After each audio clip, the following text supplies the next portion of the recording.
have you with us on this Thursday edition of Ed Schultz News and Commentary. Big day in Washington. They are going to be voting on what we're going to do with the Syrian and now Iraqi refugees. Interesting how it's expanding.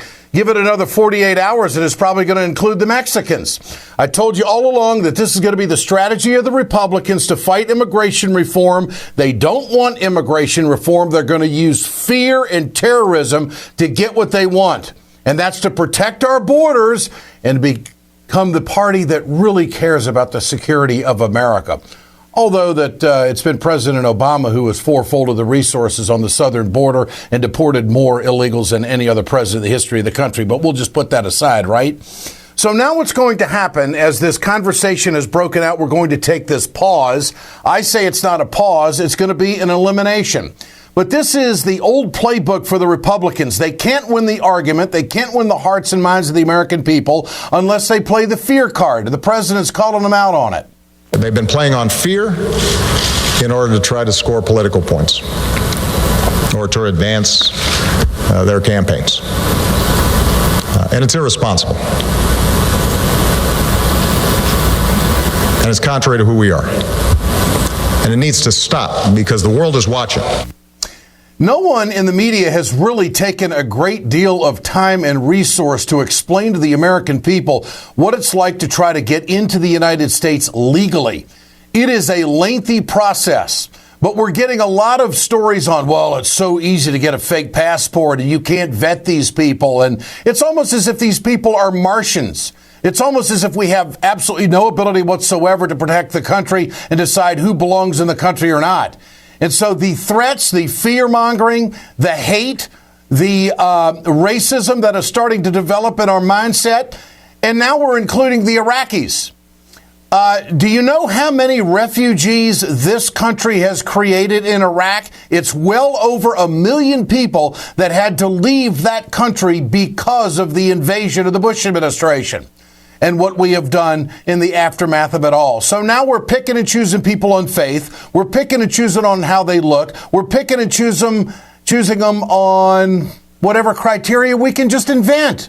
Now, on this legislation that's going to be voted on today, and it's going to get kicked over to the Senate, is that whoever is in charge is going to have to personally sign off on the person, the human being coming into the United States. Now, who the hell wants that job?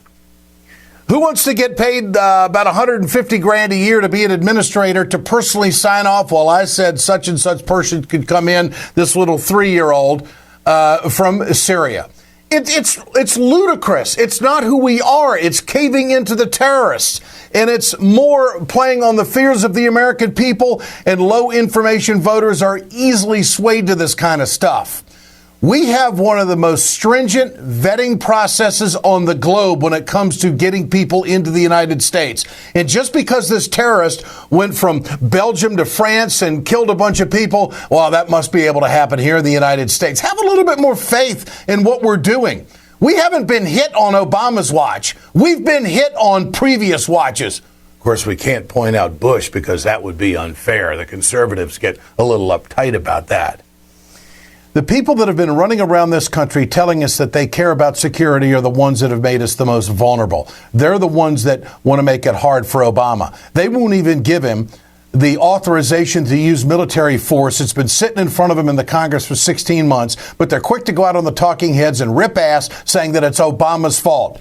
Yesterday, I was watching Jake Tapper for a few minutes. Chris Christie, who polls lower than whale shit, who is not going to be president of the United States, is revered as some expert. He comes up with this idea that it's all Obama's fault, and all we have to do is get NATO to sign off on a no-fly zone, and that's going to solve all of our problems. That's how elementary these people are. Chris Christie's an expert on absolutely nothing, and I've never seen a guy get so much attention with such low polling. Martin O'Malley's got to be sitting over there saying, gosh, I need a new PR person. I'm polling better than Christie is over on the Democratic side. I can't get my mug on TV. It's a joke. But this is, if you want to parallel it, seriously, and if you paid attention back to the run-up to the Iraqi war before the invention, the narrative is very similar in the fear-mongering. We were 45 minutes to a mushroom cloud. Anybody that comes into the United States from Syria is going to be a terrorist and blow us up.